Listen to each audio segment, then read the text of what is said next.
Where were you born and raised, and what do you remember about your childhood coming up? Well, I'm born in Seoul in South Korea, and I did grow up in Holland. Okay. I came to Holland when I was like a baby, like really small, Mm, And well, I basically grew up all my life here in the Netherlands, and at the age of 25, 26, I moved to Thailand. okay. So Uh, got you. But before you moved to Thailand, you was already into fighting though, and Muay Thai, right? And yeah, kickboxing. yeah, yes. How did you discover kickboxing and fighting and all that world? The very first time I discovered sport like Muay Thai, kickboxing was when I was 12 years old, and I played judo myself. And then at the gym, I did judo. There was this class just starting up, a kickboxing class, and I always saw guys going to the class of kickboxing. But I totally didn't know what it was. Yeah. And then I did stop judo because I broke my collarbone. Okay. Um, and then I didn't do any sports for like maybe 2 3 years. And then through a colleague of work, he introduced me to Muay Thai, and he was starting up his own gym. And he asked, "Oh, would you like to join me in classes?" And I have to say, I really didn't knew anything about it. Yeah. I was like, okay, what do I need? He said, you need gloves, shin guards, and all that stuff. And I just went with him to the shop. I bought all the gear even Yeah. before I had my first class, man. And then I did my first class and then never stopped. Do you remember the name of the gym it was? Yeah, yeah, it was Muay Thai Nijkerk. Okay. What did you like most about it that, and notice about like the tradition and the fundamentals, and why did you like it so much? At the beginning, it was not necessary that I really liked it or disliked it, but yeah, I work with the guy 6 days a week, and then yeah, we worked the whole day together, and we were just talking about it, and then we were sparring and stuff during work time, and then yeah, you just went to the gym every day. Yes. Yeah, that was not really like, yeah, you really like it or not. I just went to the gym, and later when this was in 2006, I think, maybe, yeah, 2005, 2006. There was my first encounter with, well, this is when I met B Oh, in Holland. wow. Tell me So about meeting B. I would like to hear.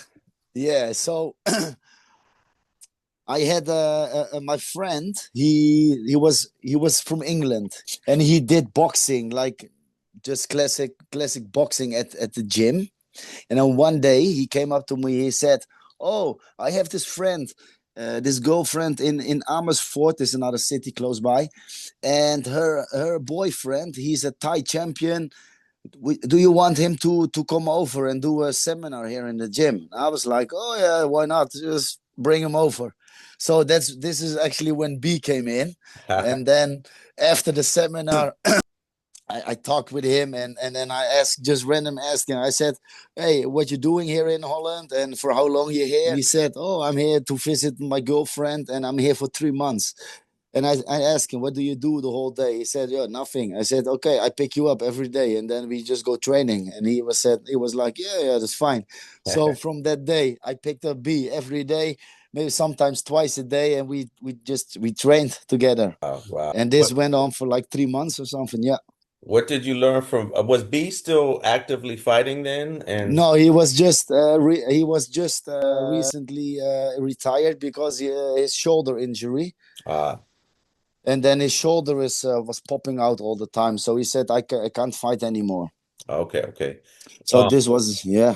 got you, got you. What about going to Thailand? What prompted that? And where did you go in Thailand? Okay, so um, my first time I went to Thailand, that was in 2009.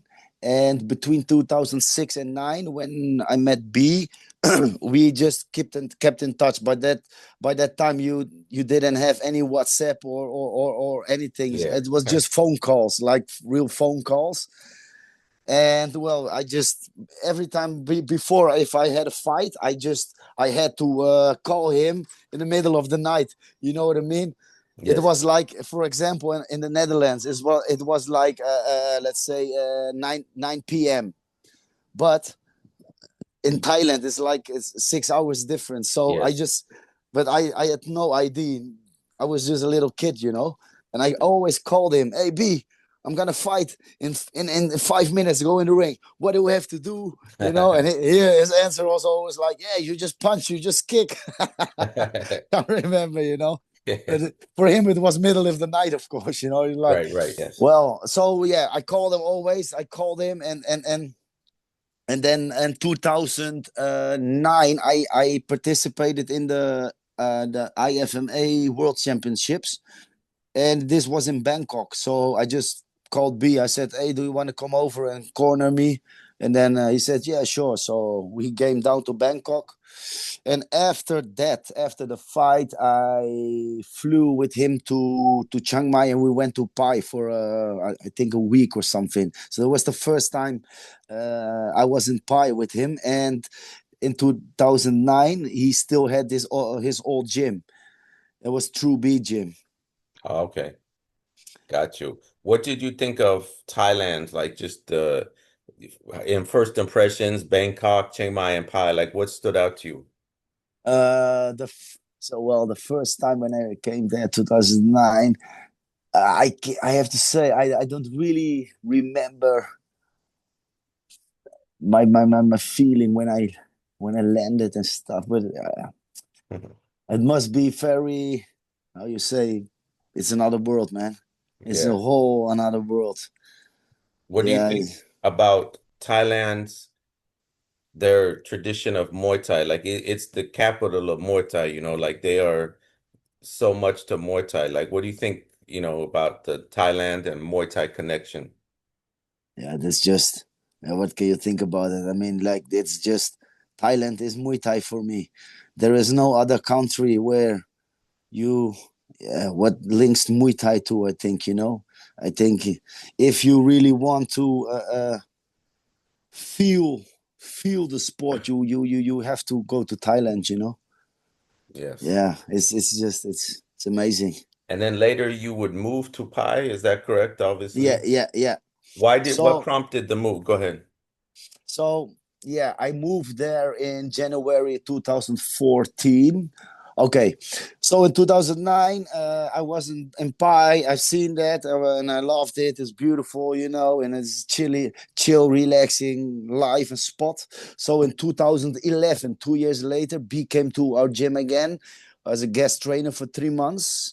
And then he opened Chan Chai Muay Thai. When he came back from that trip, he opened Chan Chai, Yes. and that was in October 2011, and then January 2012, I went to B for a month because I just broke up with my girlfriend that time. Right, right. And then I was like, okay, I need to get out of here. Where do we go? Thailand training. So yeah, I just went to the gym there to B. I think I had a fight as well, and then I got injured on my ribs. And then I said to him, "Okay, I leave." I was there for like 3 weeks maybe, and then I said, "Okay, I leave and I do another 2 weeks Malaysia." I just traveling. Okay. And then B asked me. He said, "Oh, you don't want to come and work with me here in the gym?" And I was like, "Yeah, I love that." Right. So that was January 2012, and it kept yeah going through my mind all the time. And then I just with my new girlfriend, with Rose, who who you met. And then I said to her, "So do you want to go to Thailand?" She said, "Oh yeah, let's do it." So there was like in June 2012, we decided, okay, we go to Thailand. So we saved up money for like 1.5 year, and then we just went. Okay. What was Charn Chai? I was there for a few months. It was real great. What was it like for you training in Charn Chai and Pai in that small town and best memories of that? Man, that's just the best part of my life. I Yeah. tell you, living there is amazing. You can't describe the feeling what you get if you actually live there. Like there is the difference between being on a holiday for a year, for example, or really living. Because when the life, and especially in Pi is very remote, as you know, and the life is just there. I think you live in a bubble. So it's the time stands still in Pi. That's a great point. Yeah. So all around the world, every day things happen, like good things, bad things, wars and stuff. You know what I mean? If you live in Pi, you have no clue what's going on in the world. Life is beautiful. Life is great. There is no negativity, and there's only positive, happy people around you. You know, it's just it's amazing, man. I if I can, I go back again for sure. Living Okay, there. great stuff. And what about Charn Chai Gym? That it's a very serious gym. A lot of trainers would experience a lot of. How would you describe the atmosphere of Charn Chai? So the atmosphere in Chanchai is it's very open, like it's very friendly to beginners, first timers, or pro fighters.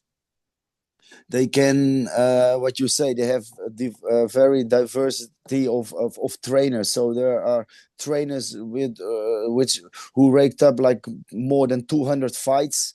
You have trainers who have just 50 fights. you know for all level, they can teach. So it's very easy going there, because and also because it's in Pi, it's very, how do you say, it's very small, so you can do everything by foot or by motorbike. You don't need a car. There's no crazy traffic and stuff. I mean, I saw on your YouTube some of your fights, man. You were a very serious fighter. How many fights did you have? I had 80 fights. Wow, what were some of your best memories of fighting and just being in the ring and I mean, oh, one of them was in Thailand. Actually, it was so the guy from Australia, he was gonna fight and he canceled. So I took this fight because only to not let make B look stupid. You know what I mean? So B didn't have to cancel a fighter just 1 week out. So I said, okay, I take the fight, and I did a world title fight like a week before in the Netherlands. I had to fly in. I had to fly to Holland on the Wednesday, and then Thursday, Friday. 3 days later, I was in the ring for the fight. I got my ass kicked, and then I flew back to Thailand. This was all within a week, and then I arrived, and B said, "Oh, Bami, this guy canceled and blah blah blah." I said, "Ah, fuck it, I fight. I take the fight." So there was in Chiang Mai, and this was the first televised fight on live television there, and I was the only foreigner there fighting, Hmm. and I did win. I beat the guy, and there was this scout guy in the audience. So he came up to B and he said, "Oh, who is this guy? I want him to fight like a promoter. I want him to fight for me, and I give him bigger fights." So this is one of the fights I remember, and really, yeah, this feeling that I have, Yeah. like, Talking about fighting, what does it take, to prepare for a fight? Like if somebody was getting ready for maybe their first fight, yeah. what's it going to take physically and mentally to get ready? Yeah, I always say physically, what a fighter needs for his first fight, he needs defense. He have to be able to defend himself, and he needs stamina. Even if he can't throw a punch or kick, he can still fight. He can, let's say, survive for 5 rounds, but he will lose on points. But if he is around, other way around, he can only punch and kick, but he has no stamina, he has no defense. He can only fight for a round because after that, he will get knocked out. So you need, I always say, you need stamina and be able to defend yourself. That's the most important. For the rest, you need discipline and you need a good corner. It's very important as well, especially for the first fights, because everybody who go for the first time in the ring, they forget like 90% of what they get taught in the gym, and then people just start swinging, but they just forget. It just they blank out and they just go. You know what I Right. mean? Yeah. So then you need a corner who tell you, hey, take it easy, keep looking, you need timing. Your corner has to read your opponent for you. Like, okay, this guy is always low kicking, you have to block and then you have to counter this way or this way, you know what I mean? It's very important for the first fight. Got And you. you just need discipline. You need to keep going to the gym. Go, go, go, go. Even though you don't feel it, nobody feels it. And especially if you fight, train for a fight, nobody feel it. Everybody have injuries. It's hard. Your body don't want to go anymore. Your mind is fucking you. And like, oh, you can stay home one time. It's no problem. Stuff like that. Oh, it's nice weather. You need to rest. You need to chill. No, bro, you need to fucking train. You need to go. You know what I mean? This is very important. Yeah, great, great stuff. Now, what about some of your favorite bonds or people you've met? Is there anything that stands out, like people along this way who you've connected with? Yeah. Which I can say, the first one is my trainer in Holland, which I is my third trainer in Holland. Which this guy, I make a gym with him now in the Netherlands, and I'm with him already like together for like 20-ish plus years. Yeah, This is my first, and then my second one is with Cal. I met Cal in 2014 when I went there to Chanchai, and yeah. we still friends. We call each other, we chat with each other. He comes over every year to me to Holland now. Actually, He's for awesome. I saw yeah. him in Pattaya, Venom. Oh, you went to Venom too? Yeah, Yeah. yeah. Oh, He, amazing, man. his it's good to see his face was, they have all the fighters and his face is there and Yeah, the poster and shit. Tell yeah. me Okay. about Cal, like was because he was an excellent fighter, but people some might see him just as a trainer, but he had great skills, man. Tell me more Yeah. about him if you can. Oh man, Cal is my lead example, man. He's very good. He's very technical. He's a really female fighter, but he can clinch it also very good. Cal, I think he has around maybe 170 fights now, something. But he retired because he is born with this with his with small lungs. So his lungs are not max capacity. So he always lacks condition and stamina in fights. So now on the level he fights at is just the top of the top. He can fight. He was actually supposed to fight Rotang like in 2015. They're on the same level, you know what I mean? But Yeah. Cao he couldn't fight them because he wasn't fit and injured and stuff. And too many injuries he had and stuff, and that made him quit. And then he chose the part of being a trainer, which he's doing very well now at Venom. Actually, he Yeah. started off his training career in Chanchai with me, and we both left Chanchai around the same time. So he went to Venom, and I went back to the Netherlands due to COVID. Yeah. That's why I had to go back. You know what I mean? So yeah, actually What the third person, Eddie and Brooke as well. I wanted to say who are really yeah, they all also really good friends. We keep in touch. We still in touch with each other. I visited him in Mexico when he opened the gym in Mexico. Actually, the day we arrived, the next day, Brooke gave birth to Flame. We were the first to see Flame there. Oh man, yeah, Eddie and Brooke, they're special to us too. And last February, I met them in Phuket again. I was on holiday for 3 weeks in Thailand, and then Eddie he messaged me. He said, "Oh, you're in Thailand." I said, "Yeah, just for holiday." He said, "Oh, I'm Phuket now." I said, "Oh man, I come tomorrow. I will visit you." We didn't plan to go to Phuket, but because Eddie and Brooke, we booked 2 nights in Phuket. We went out to dinner with them, and actually I did a guest seminar at Southside MMA. Eddie was working there a bit, and he asked, "Oh, do you want to do a seminar here?" I said, "Yeah, why not?" So I did a class there. It was nice. Got you. What was it like training with them and just, because I know at Charncha I saw you guys working together. I mean, what's it like? He seemed very technical fighter. What's it like working with Eddie? Very easy because Eddie and as Brooke as well, they don't ask questions. They just do what you say. You know, they follow orders very easy.